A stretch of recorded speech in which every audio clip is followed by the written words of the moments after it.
Hola, soy Fabiola Mejía Rosas y soy licenciada en terapia ocupacional, cuento con una maestría en docencia y soy docente de la licenciatura en terapia física en la Universidad Univermillennium, plantel Ciencias de la Salud.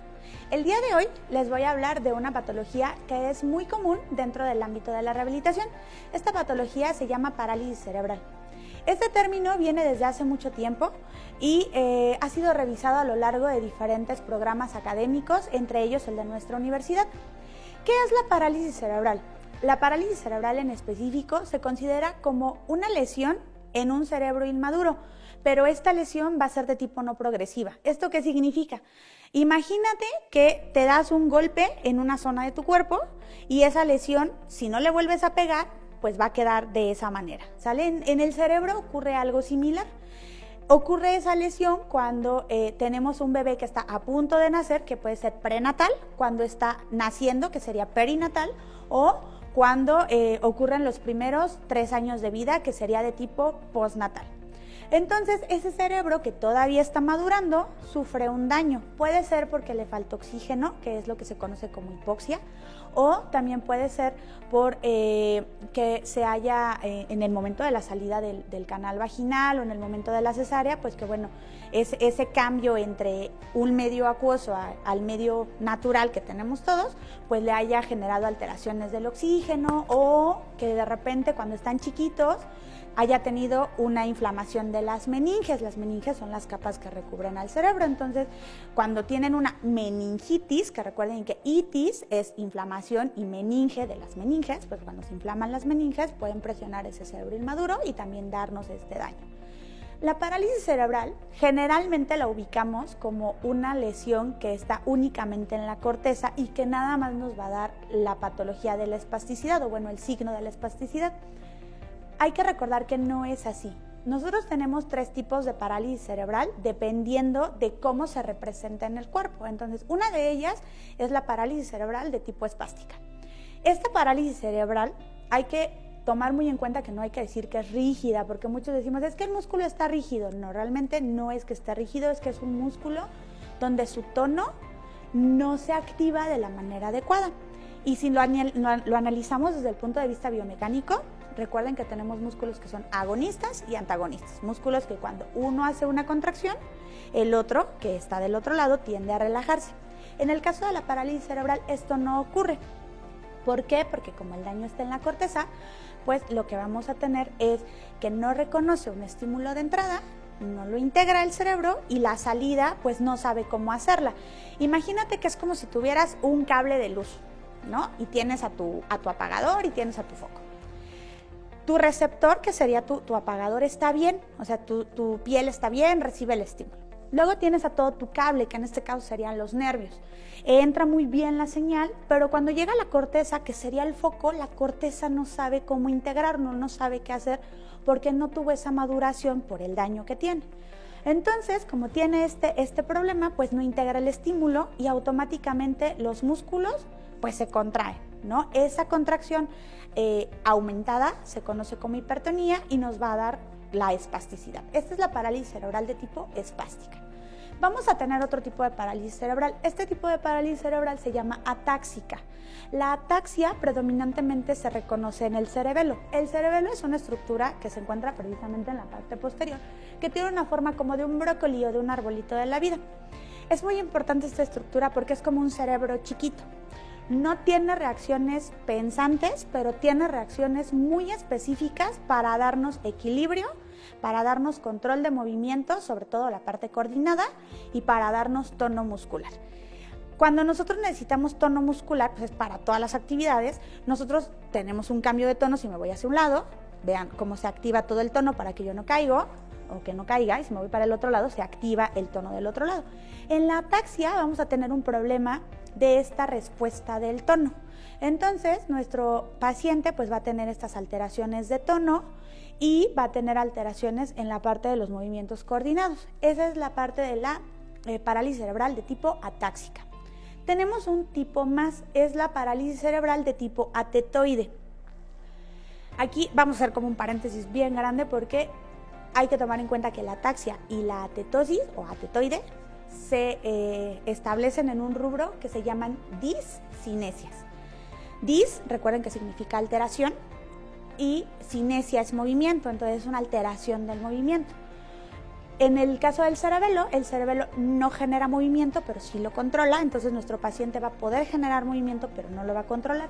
En el caso de la tetoide es exactamente lo mismo, tu paciente puede llevar a cabo un movimiento, pero no lo va a poder controlar. Este daño predominantemente está en una estructura que se llama mesencéfalo, y arribita del mesencéfalo vamos a encontrar como unos núcleos o ganglios que se llaman ganglios basales.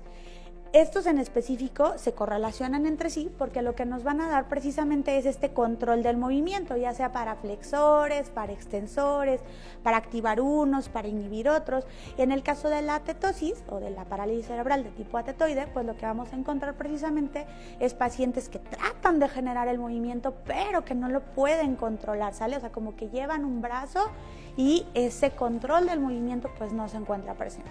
Eso es en cuanto al tipo que podemos encontrar.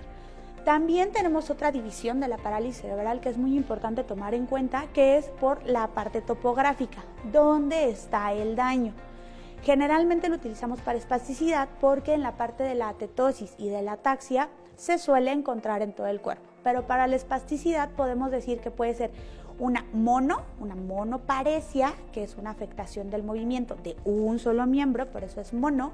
Puede ser diparesia, puede ser triparesia, puede ser tetraparesia, y eso es lo que indica, por ejemplo, tetra, ustedes saben que son 4, entonces va a ser de las 4 extremidades, y así se va a ir distribuyendo dependiendo de las partes del cuerpo. Puedes encontrar también las hemis, esas son muy comunes, el paciente que mueve bien una parte de su cuerpo, pero el otro lado pues tiene una disminución del movimiento o una inhabilitación del movimiento, eso lo encuentras en la parálisis cerebral infantil. Y también vamos a tener otra división, que es qué tan severa es su alteración en cuanto a la funcionalidad. En este caso puedes tener algo leve, moderado, severo y profundo. ¿Cómo se evalúa? Pues se evalúa en específico en qué tanto puede o no puede hacer la persona que está cursando con esta patología sus actividades.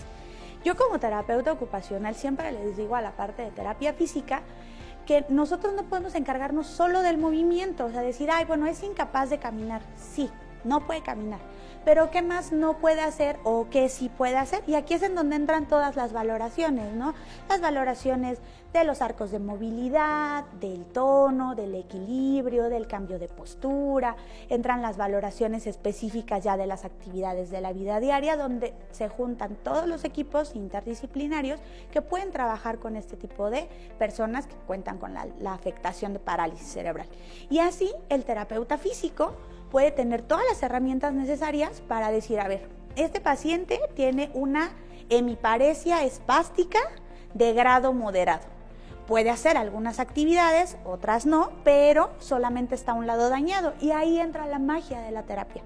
¿Por qué? Porque entonces tú dices, voy a trabajar el hombro, voy a trabajar el codo, voy a trabajar la muñeca, y le voy a empezar a dar ciertas técnicas especiales para favorecer el tono. Sobre esto, yo creo que también otro punto importante que nosotros debemos analizar siempre es tomar en cuenta que podemos trabajar de forma segmentaria y de forma suprasegmentaria. Tú puedes trabajar con la muñeca, puedes trabajar con el codo, puedes trabajar con el hombro, pero únicamente enfocarte a la articulación. Cuando hablamos de un paciente neurológico, es importante irnos más allá. ¿Por qué? Porque el daño está acá arriba, y si nosotros recordamos, somos como una carcasa que tiene un cerebro moviendo los hilos, ¿no? Para que nosotros nos movamos. Es como un coche. El coche, realmente las llantas se mueven y el coche avanza porque tiene un motor y tiene un sistema que se conecta con el motor. Pues en nuestro caso, nuestro motor sería la corteza cerebral, que le da indicaciones a todo nuestro sistema, y los sistemas que están abajo le ayudan a la corteza a mantenernos en equilibrio. Entonces, cuando tú trabajas con algunas técnicas que dan señales directas a la corteza, lo que estás haciendo es decirle a ese cerebro, mira, tienes un daño aquí, pero te puedes conectar ahora de esta manera. Eso se llama neuroplasticidad. Cuando tú logras esa neuroplasticidad, el cerebro a lo mejor no va a recuperar esas neuronas, pero esta neuronita que sí sirve va a sacar una ramificación y se va a conectar con esta de acá que también sirve. A lo mejor aquí había una que dejó de funcionar, pero esta va a mandar ramificaciones hasta acá y le va a ayudar a su funcionalidad. Eso es lo que nosotros como terapeutas debemos de buscar en el paciente. Tú como terapeuta físico lo puedes llevar a cabo a través del movimiento, de la hidroterapia, como te decía, de técnicas especiales de neuroterapia. Puedes utilizar electro, puedes utilizar ondas de choque. Eso dependerá de tu objetivo específico de tratamiento y luego de tu objetivo general que quieras llevar a cabo con tu paciente. Si lo que quieres es mejorar el tono, si lo que quieres es aumentar arcos de movilidad, si quieres disminuir el dolor, todo eso lo vas a ir mediando precisamente a través de este análisis de la estructura del cerebro, cómo está entrando la información y cómo la está integrando tu paciente. Por eso, nuestros programas llevan esta información de control motor, llevan vías, cómo trabaja la neurona, y de esta manera cuando tú llegas a técnicas específicas, como ya podría ser hablar de una técnica como lo es BOBAT o hablar de facilitación neuromuscular propioceptiva, que ya son específicas para este tipo de patologías, tú ya puedes decir, a ver, tengo una diagonal que si yo la abro y la roto hacia externa me va a dar una extensión. Perfecto. ¿Hacia dónde está llegando esa información? ¿Qué es lo que te dice la facilitación neuromuscular propioceptiva? Que si tú tienes un paciente que tiene su manita a lo mejor en flexión, que es muy común en la parálisis cerebral, y tú abres un poquito, estás cambiando esa estructuración hacia la corteza.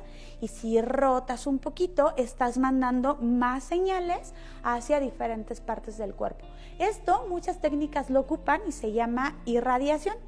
Nosotros podemos tener, cualquier persona, no solamente los pacientes con patología, cualquier persona, si tiene un músculo débil, va a buscar el siguiente grupo muscular para que lo pueda activar.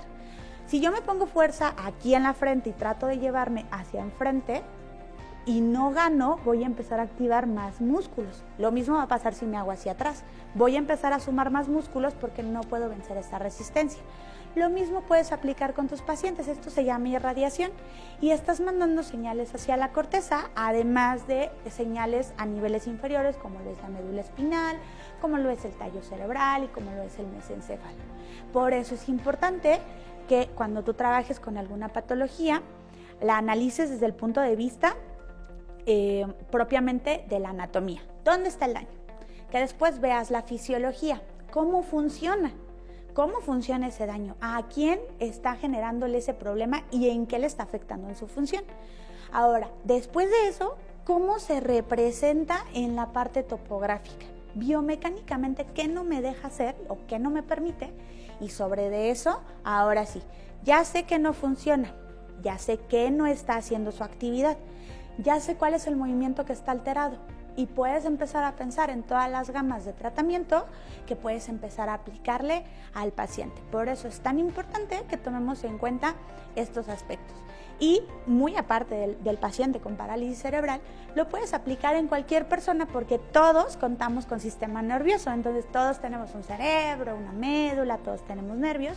Y los mismos principios los puedes ir aplicando para otras técnicas. Esto siempre te va a servir para tu actuar profesional y para tu vida laboral. Espero que esta pequeña charla sobre parálisis cerebral te sea muy fructífera para estarla como revisando y tú sabes que pues cuentas con todos los docentes que estamos aquí para apoyarte en este actuar profesional y en este momento pues en las cuestiones académicas. Muchas gracias por tu atención y nos vemos pronto. Mi ritmo, mi estilo, mi Universidad Univermillennium.